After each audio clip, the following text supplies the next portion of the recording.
लड़ाई लड़ा हूँ, जेल भी गया हूँ, लाठी भी खाया हूँ, मुकदमे भी लिखवाए। और ये अरविंद गिरी उस समय हमारे साथ होता है। अरविंद कहाँ गया?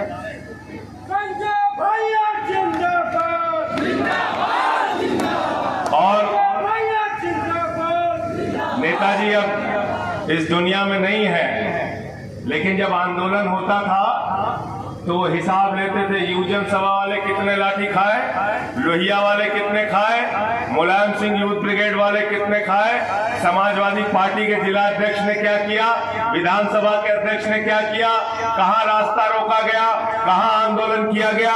हम लोग आंदोलन के कोख से पैदा हुए हैं, किसी मोदी और किसी सरकार की तानाशाही से डरते नहीं है। मुझे 6 महीने तक जेल में रखा मोदी जी की सरकार ने, और गुनाह सिर्फ एक था कि इनसे आंख से आंख में मिला के बात करता था। और मैंने संसद के अंदर नारा लगाया था, मोदी अडानी भाई भाई, देश बेच के खाई मलाई। पूरा देश बेच रहे हो। अभी रोजगार का जिक्र कर रहे थे राजीव राज जी, कहां रोजगार बचा आपका? प्रधानमंत्री जी ने आपको गारंटी दी थी 2 करोड़ नौकरी हर साल देंगे नौजवानों, हमको वोट दे दो। 20 करोड़ नौकरी मिलनी थी 10 साल में, 80 करोड़ लोगों को 5 किलो राशन की लाइन में खड़ा कर दिया। कोयला अपने दोस्त को दिया, गैस अपने दोस्त को दिया, बिजली अपने दोस्त को दिया, पानी अपने दोस्त को दिया, सड़क अपने दोस्त को दिया, आकाश अपने दोस्त को दिया, एयरपोर्ट अपने दोस्त को दिया, पोर्ट अपने दोस्त को दिया। 2.5 लाख करोड़ का कर्जा अडानी को दिया। पहले रेल में चाय बेचते थे, अब रेल बेच रहे हैं। और हमसे क्या कह रहे हैं? कह रहे गाजीपुर वालों, घोसी वालों, बलिया वालों, पूर्वांचल का जो नौजवान सुबह 4 बजे उठ के परिश्रम करके अपने शरीर को तैयार करता था, -45 डिग्री टेम्परेचर में सियाचिन में ड्यूटी करता था, +50 डिग्री टेम्परेचर में जैसलमेर में ड्यूटी करता था, कहता था भारत की सीमा की रक्षा के लिए अगर अपने सीने पे गोली खानी पड़ेगी तो उसके लिए भी तैयार है। उन नौजवानों को भी आपने धोखा दे दिया, अग्निवीर बना दिया। कह रहे 4 साल की नौकरी, 17 साल में हमारा जवान सेना में भर्ती होगा, 21 साल में वो रिटायर हो जाएगा। अरे प्रधानमंत्री जी, जब हमारे घर का बेटा 21 साल में रिटायर हो जाएगा तो 73 साल की उम्र में तुमको भी रिटायर कर देंगे, तुमको तीसरी बार मौका नहीं देंगे। बताओ मिलना चाहिए कि नहीं मिलना चाहिए मोदी को मौका? मोदी को मौका मिलना चाहिए कि नहीं मिलना चाहिए? नहीं मिलना चाहिए। और ये आपको तय करना है। मोदी को रिटायर करो देना, आप लोग पीछे तक हाथ उठा दे, बताओ रिटायर कर देना। और शिवपाल जी यहाँ बैठे हैं, अखिलेश जी के सामने भी बात हुई, राहुल गांधी जी भी मौजूद थे। जिस दिन इंडिया गठबंधन की सरकार बनेगी, 48 घंटे के अंदर अग्निवीर योजना को कूड़ेदान में डालेंगे। पुरानी भर्ती फिर से शुरू होगी। जैसे सेना में पहले भर्ती होती थी, वैसे ही भर्ती होगी सेना के अंदर। भारत के रक्षा मंत्री भी रहे मुलायम सिंह यादव जी, आप सब लोग जानते हैं, हमेशा सेना के गौरव को बढ़ाने का काम किया।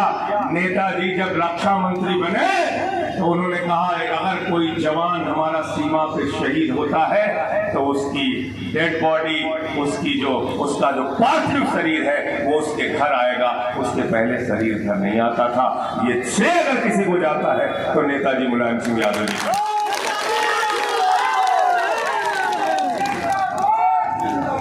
मैं हाथ जोड़कर आपसे प्रार्थना करने के लिए आया हूं। मुझे कल से पंजाब में लगा, इसके पहले महाराष्ट्र गया और दूसरे राज्यों में गया, दिल्ली में लगा रहा। राजीव भाई से हमारा भाइयों जैसा संबंध है, राजनीति का संबंध पीछे। और मैं इसलिए कल से इनको खुद से फोन किया, मैंने कहा मैं आपकी सभा में आना चाहता हूं। हाथ जोड़कर विनती और प्रार्थना करने इसलिए आया हूं कि साथियों और दोस्तों, ये इस देश का अंतिम चुनाव है।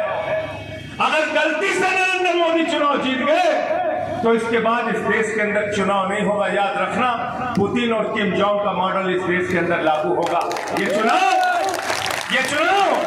बाबा साहब डॉक्टर भीमराव अंबेडकर जी के संविधान को बचाने का चुनाव है। ये चुनाव दलितों को, पिछड़ों को, आदिवासियों को मिलने वाले आरक्षण को बचाने का चुनाव है। ये चुनाव भारत के अंदर चुनाव और अपने वोट की ताकत को बचाने का चुनाव है। इस बार अपना वोट बचाने के लिए वोट देना, ये कहने के लिए आया हूं। आपने देखा सूरत के अंदर बगैर चुनाव के बीजेपी का कैंडिडेट जीत गया। इंदौर के अंदर कांग्रेस के कैंडिडेट का अपहरण कर लिया गया। अरुणाचल प्रदेश में 10 विधायक भारतीय जनता पार्टी के बिना चुनाव के जीत गए। चंडीगढ़ में जीता था मेयर इंडिया गठबंधन का, जिता दिया बीजेपी वालों का। मैं तो कहता हूं, मैंने सोना चोर सुना था, कार चोर सुना था, बाइक चोर सुना था। नरेंद्र मोदी और उनका गैंग पार्टी चोर है, पार्टी चोर, पार्टी चुरा लेते। उद्धव ठाकरे की तीर कमान चुरा ली, शरद पवार की घड़ी चुरा दी। आए थे दिल्ली में हमारी झाड़ू चुराने, हमारे लोगों ने मार झाड़ू मार झाड़ू मार झाड़ू उनको वापस कर दिया। हमारे पार्टी के सबसे बड़े नेता हमारे मुखिया अरविंद केजरीवाल को जेल में डाल दिया। 23 दिन तक उनको इंसुलिन नहीं दी। क्या गुनाह अरविंद केजरीवाल का? यह कि दिल्ली के लोगों के लिए शिक्षा का इंतजाम कर दे, यह कि बिजली और पानी फ्री दे दे, यह कि बुजुर्गों को तीर्थ यात्रा कराते, यह कि माताओं बहनों के लिए बस की फ्री यात्रा करते, ये अरविंद केजरीवाल का गुनाह है। उनको आपने पकड़ के जेल में डाल दिया। अखिलेश यादव को आप सीबीआई का नोटिस डालते हैं, मनीष सिसोदिया को जेल में डाल दिया, सत्येंद्र जैन को जेल में डाल दिया, संजय सिंह को पकड़ के 6 महीने जेल में डाल दिया, तेजस्वी यादव को नोटिस, लालू यादव को नोटिस, वेस्ट बंगाल के सारे मंत्रियों को नोटिस, ममता बनर्जी के भतीजे को नोटिस, संजय रावत को जेल, सबको पकड़ पकड़ के जेल में डाल रहे हो। राजीव राय के घर पे इनकम टैक्स का छापा मारा, ईडी का छापा मारा। इनसे सवाल पूछते थे कि अपनी पत्नी को 2000 रुपए क्यों दिए? अरे जिसके पत्नी होगी वही 2000 रुपए अपनी पत्नी को देगा। भाई मोदी जी, आपको पत्नी का सम्मान नहीं पता? माफ कीजिएगा मुझे, आपको नहीं पता पत्नी का सम्मान, आपको नहीं पता पति और पत्नी के रिश्तों के बारे में। आप तो ऐसी ऐसी भाषा का इस्तेमाल कर रहे हैं। हर चरण के बाद भारतीय जनता पार्टी का वोट गिर रहा है और हर चरण के बाद प्रधानमंत्री की भाषा गिर रही है, लगातार गिरती जा रही है। क्या बोला बिहार में? हमारे बिहार की महिलाओं का अपमान किया प्रधानमंत्री जी ने। कल उन्होंने एक भाषण दिया, कहते हैं लालटेन लेकर मुजरा करने वाली जमात। ये भारत का प्रधानमंत्री बोल रहा है साथियों, दोस्तों, लालटेन लेकर मुजरा करने वाली जमात। अरे आरजेडी के अंदर जो हमारी महिला कार्यकर्ता है वो लालटेन लेके चलती है, अपने पार्टी का सिंबल स्वाभिमान और सम्मान के लेके चलती है। उनको मुजरा करने वाली अगर तुम कह रहे हो प्रधानमंत्री जी, तो मैं कहना चाहता हूं आपकी हिम्मत नहीं होनी चाहिए बिहार की महिलाओं का अपमान करने का। और बिहार की महिलाएं, बिहार के नौजवान, बिहार के बुजुर्ग, पूरे बिहारी, पूरे पूर्वांचल के लोग इस अपमान का बदला लेंगे। प्रधानमंत्री जी, आपकी भाषा तो ऐसी है, मैं तो कहना चाहता हूं, कभी आप 50 करोड़ की गर्लफ्रेंड बोलते हो, कभी आप कांग्रेस की विधवा बोलते हो, कभी आप जर्सी गाय बोलते हो, कभी केजरीवाल को बदनसीब और नक्सलवादी बोलते हो, कभी उद्धव ठाकरे को नकली संतान बोलते हो, कभी शरद पवार को भटकती आत्मा बोलते हो। प्रधानमंत्री जी, मैं तो आपको कहना चाहता हूं, ये जो भाषा है, ये भाषा एक सड़क छाप बत्ती की भाषा है, प्रधानमंत्री की भाषा नहीं।